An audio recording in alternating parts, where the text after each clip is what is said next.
Hi, നദാന സീരീസിൻ്റെ പുതിയ വീഡിയോയിലേക്ക് എല്ലാവർക്കും സ്വാഗതം. ഇത് നമ്മുടെ ഹൈദരാബാദിലെ 4ാമത്തെ ദിവസമാണ്.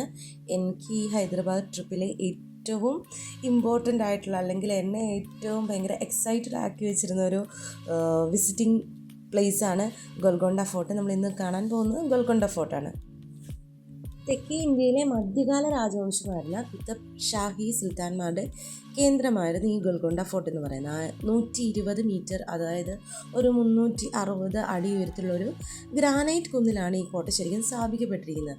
ഹുസൈൻ സാഗർ ലേക്കിൽ നിന്ന് ഏകദേശം 9 കിലോമീറ്റർ അകലെ മാത്രമാണ്. നമുക്കവിടെ നിന്ന് ലോക്കലി ബസ്സൊക്കെ പിടിച്ചിട്ട് നമുക്ക് ഇങ്ങോട്ടേക്ക് വരാം. ഈ ആദ്യകാലത്ത് ഈ ഗോൽക്കൊണ്ട ഫോർട്ട് മംഗൽ എന്നാണ് അറിയപ്പെട്ടിരുന്നത്. അനേക രാജവംശങ്ങൾ കൈമറിഞ്ഞ കോട്ട, ഒരു എന്താ പറയുക, അനേക ചരിത്ര സംഭവങ്ങളുടെ ഒരു മൂക സാക്ഷിയാണ് ഈ ഗോൽക്കൊണ്ട ഫോർട്ട് എന്ന് പറയുന്നത്. ശരിക്കും പറഞ്ഞാൽ ഈ കാകതീയ രാജാക്കന്മാരാണ് കേട്ടോ ഈ ഗോൽക്കൊണ്ട ഫോർട്ടിൻ്റെ നിർമ്മാണത്തിന് തുടക്കം കുറിച്ചത്. പക്ഷേ അതിൻ്റെ ഒരു മികച്ച പ്രൗഢിയിലേക്ക് അല്ലെങ്കിൽ പ്രതാപം കൈവരിക്കുന്നത് കുത്തബ് ഷാഹിദി രാജവംശത്തിൻ്റെ കൈകളിലേക്ക് എത്തിപ്പെട്ടതിന് ശേഷമാണ്. ഗൊല്ലകൊണ്ട അഥവാ ഒരു ഷെപ്പേഡ്സ് ഹിൽസ് എന്നാണ് ആദ്യം ഇതറിയപ്പെട്ടിരുന്നത്. ലോകത്തിലെ ജനപ്രിയ വജ്രങ്ങളുടെയൊക്കെ ഉത്ഭവം ഗോൽക്കൊണ്ടയിൽ നിന്ന്. നമുക്കറിയാവുന്ന പോലെ കൊഹിനൂർ വജ്രമൊക്കെ ഇവിടെ നിന്നാണ് ഡൽഹിയിലേക്കും ഡൽഹിയിൽ നിന്ന് മറ്റു വിദേശ രാജ്യങ്ങളിലേക്കൊക്കെ നമുക്ക് നഷ്ടപ്പെട്ടു പോകുന്ന ചരിത്രം തുടങ്ങുന്നത് ഈ ഗോൽക്കൊണ്ട ഫോർട്ടിൽ നിന്നാണ്. ഈ കോട്ടയ്ക്കുള്ളിൽ നമ്മൾ എത്ര എന്നുണ്ടെങ്കിൽ ഏകദേശം 360ഓളം പടികൾ കയറേണ്ടതായിട്ടുണ്ട്. ആദ്യ കവാടത്തിൽ കടന്നു ചെന്നാൽ മുഹമ്മദ് നബിയുടെ ആരാധനാലയവും, രണ്ടാമത്തെ വഴിയിലേക്ക് പോയാൽ സരസ്വതി ലക്ഷ്മി ദേവതകൾക്കായിട്ട് പണിത അമ്പലവും നമുക്ക് കാണാൻ സാധിക്കും. ഞാൻ പറഞ്ഞില്ലേ, ഒരു മുസ്ലിം ഹിന്ദു രാജവംശങ്ങളുടെ കൈകളിലൂടെ പല കാലഘട്ടത്തിൽ ഈ ഹൈദരാബാദും ഇതിലുള്ള ഗോൽക്കൊണ്ട ഫോർട്ടും എല്ലാ സാധനങ്ങളും കൈമറിഞ്ഞതുകൊണ്ട് ഈ രണ്ട് മതങ്ങളുടെ ഒരു നല്ലൊരു ബ്യൂട്ടിഫുൾ ബ്ലെൻഡിങ്, ഒന്നൊന്നിനെ നശിപ്പിക്കാത്ത രീതിയിൽ അല്ലെങ്കിൽ ഒന്നൊന്നിൻ്റെ പ്രാധാന്യം നഷ്ടപ്പെടുത്താത്ത രീതിയിൽ ഇതിവിടെ ബ്യൂട്ടിഫുള്ളായിട്ട് ആർക്കിടെക്ചർ ചെയ്ത് വെച്ചിട്ടുണ്ട്.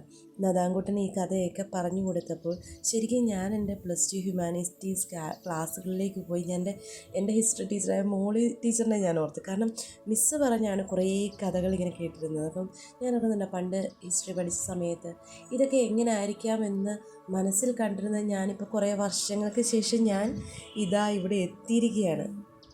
ചരിത്രത്തെക്കുറിച്ച് വലിയ പിടിപാടില്ലാത്ത ആൾക്കാർക്ക് ശരിക്കും ഇവിടെ വന്ന് വെയിൽ കൊണ്ട് പപ്പടം പോലെ ഉണങ്ങാമെന്ന് മാത്രമേ. പക്ഷേ നമ്മൾ ഇതിനെക്കുറിച്ചൊക്കെ കൂടുതൽ വായിച്ചറിഞ്ഞ കാര്യങ്ങൾ ഇങ്ങനെ തൊട്ടടുത്ത് കാണുമ്പം ഉണ്ടാകുന്നൊരു എക്സൈറ്റ്മെൻറ്റ്, അല്ലെങ്കിൽ നമ്മുടെ ആ ഒരു നോളജ് എൻഹാൻസ് ചെയ്യുക എന്ന് പറയുന്ന ഒരു വലിയൊരു കാര്യമാണ്. ഇപ്പം ഞാൻ നദാൻകുട്ടനോട് ഇതിൻ്റെ കഥയൊക്കെ ഇങ്ങനെ പറഞ്ഞു കൊടുക്കുന്നു. നദാൻകുട്ട ഇവിടെ കൊഹിനൂർ ഉണ്ടായിരുന്നു, ഇവിടെ വലിയ വലിയ രത്നങ്ങളൊക്കെ ഉണ്ട്. കുറേ കാര്യങ്ങളൊന്നും അവന് മനസ്സിലായിട്ടില്ല. പക്ഷേ ആസ് എ പേരൻ്റ് അല്ലെങ്കിൽ എനിക്കറിയാവുന്ന കാര്യം അവന് പറഞ്ഞു കൊടുക്കുക. അങ്ങനെ അവന് പീരങ്കിയിലൊക്കെ ഒന്ന് കയറ്റി ഇരുത്തി. ഇവരുണ്ടല്ലോ ശരിക്കും പറഞ്ഞാൽ പകുതി വരെ കയറിയുള്ളൂ കേട്ടോ.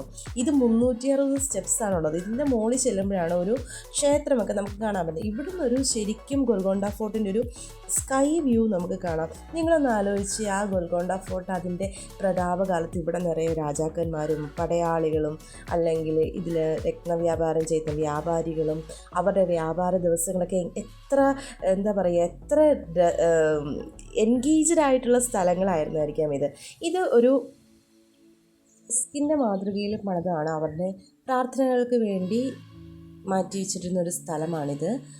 ആധുനികതയെ വെല്ലുവിളിക്കുന്ന തരത്തിലുള്ള ഒരു എൻജിനീയറിംഗ് വൈഭവമാണ് ഇവിടുത്തെ ഓരോ ശില്പങ്ങളിലും അല്ലെങ്കിൽ ഓരോ കെട്ടിടങ്ങളിലും നമുക്ക് കാണാൻ സാധിക്കുന്നത്.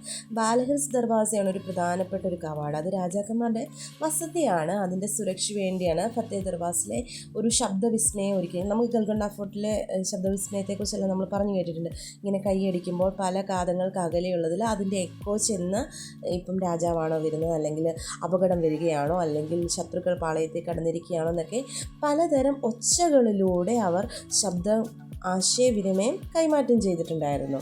ഫത്തേ ദർവാസ് കൂടത്തിന് താഴെയുള്ളൊരു കവാടത്തിൽ കൈകൊട്ടുവാണെങ്കിൽ ഏകദേശം 1 കിലോമീറ്റർ അപ്പുറമുള്ളൊരു ഭടന് അത് പ്രതിധ്വനി കേൾക്കാമെന്നാണ് പറയുന്നത്.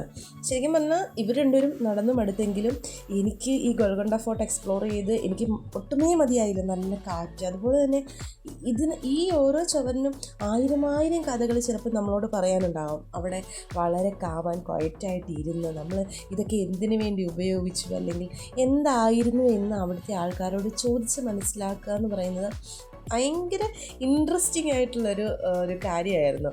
ഇവർ കുറേ നേരം ഇവിടെ ഇരുന്നു. അതിനുശേഷം നമ്മൾ ഈ കാണുന്ന അപ്പുറത്തെ സ്ഥലത്ത് കാണുന്ന ഈ ഒരു ഗ്രൗണ്ടിലാണ് പണ്ടത്തെ രത്നവ്യാപാരമൊക്കെ നടന്നിരുന്നത്. കാരണം ഈ ഗോൽക്കൊണ്ട ഫോർട്ട് ഏറ്റവും ഫേമസ് ആയിരുന്നത് അവിടുത്തെ ഈ ഡയമണ്ട് വ്യാപാരത്തെ അധിഷ്ഠിതമാക്കിയിട്ടായിരുന്നു. മറ്റ് ശത്രുപാളയങ്ങളിൽ നിന്ന് ആൾക്കാർ കിടക്കാതെ, അല്ലെങ്കിൽ കോട്ടയ്ക്കുള്ളിൽ ഒരുക്കിയിരിക്കുന്ന അതീവ സുരക്ഷിതത്വം എന്ന് പറയുന്നത് നമുക്ക് ചിലപ്പം ചിന്തിക്കുന്നതിന് അപ്പുറമായിട്ട് എത്രത്തോളം മികവുറ്റതായിട്ടാണ് അവരത് പണി കഴിപ്പിച്ചിരിക്കുന്നതെന്ന് നമുക്ക് കാണുവാൻ സാധിക്കും. ഏകദേശം 5 കിലോമീറ്ററോളം പരന്ന് കിടക്കുന്ന ഒരു ഇതാണ് ഈ ഗോൽക്കൊണ്ട ഫോർട്ട്. അത് മുഴുവൻ നടന്ന് കാണുക എന്ന് പറയുന്നത് ഒരു അമേസിങ് കാര്യമാണ്. പിന്നെ ഇങ്ങനെ ഞാൻ നടന്നപ്പോഴാണ് ഇവിടെയൊക്കെ ഈ കല്ലിൻ്റെ ഇടയിലൊക്കെ ചെറിയ അണലികളെയൊക്കെ കാണാൻ സാധിക്കും. ഇഴജന്തുക്കളൊക്കെ ഇഷ്ടം പോലെ ഉണ്ടായിരുന്നു. ശരിക്കും നമുക്ക് ആ കല്ലിൻ്റെ ഡിഫറൻസ് കാരണം നമുക്കത് ചിലപ്പോൾ ഐഡൻറ്റിഫൈ ചെയ്യാനും കൂടി പറ്റില്ല. അത് കാരണം ഞാൻ പെട്ടെന്ന് ഇവരെ ഞാൻ പിന്നെ എങ്ങും ഇരുത്തിയില്ല, കല്ലേലൊന്നും ഇരുത്തിയില്ല. നമുക്ക് മാറി നിൽക്കാൻ പറഞ്ഞ് അവരെ കൊണ്ടുവന്നു. ഏതായാലും ഈ ഹൈദരാബാദ് ട്രിപ്പിലെ ഏറ്റവും ഒരു പ്രഷ്യസ് ഡേ അല്ലെങ്കിൽ പ്രഷ്യസ് വിസിറ്റിംഗ് മൊമെൻ്റ് ആയിരുന്നു ഈ ഗോൽക്കൊണ്ട ഫോർട്ടിലെ ഈ വിസിറ്റിംഗ് എന്ന് പറയുന്നത്. ഷാഹി രാജവംശത്തിൻ്റെ കഥ അറിയാതെയും നിർമ്മിതികളുടെ സവിശേഷതകൾ അറിയാതെയൊക്കെ വരുന്നവർക്ക് ഇത് ശരിക്കും ഒരു ഹോട്ട്പോട്ടായിരിക്കും, ഒരു വാറച്ചട്ടി തന്നെയായിരിക്കും. ഇത്രയും വെയിലത്തോട് നടക്കാറ് എന്ന് പറയുന്നത് ഒരു വലിയൊരു കാര്യമായിരിക്കും. അതേസമയം അത്ഭുതകഥകൾ അറിയുന്നവരും ചരിത്രത്തെക്കുറിച്ച് ഒരു ചെറിയ പൊടിക്കെങ്കിലും അറിയാവുന്നവർക്കും ഈ കാഴ്ചകളൊക്കെ അത്യത്ഭുതവും പ്രഷ്യസുമായിരിക്കും. അപ്പം ലൈഫിൽ ഒരു ടൈമെങ്കിലും നിങ്ങൾ വിസിറ്റ് ചെയ്യുക. അടുത്ത വീഡിയോയിൽ കാണാം. ബൈ.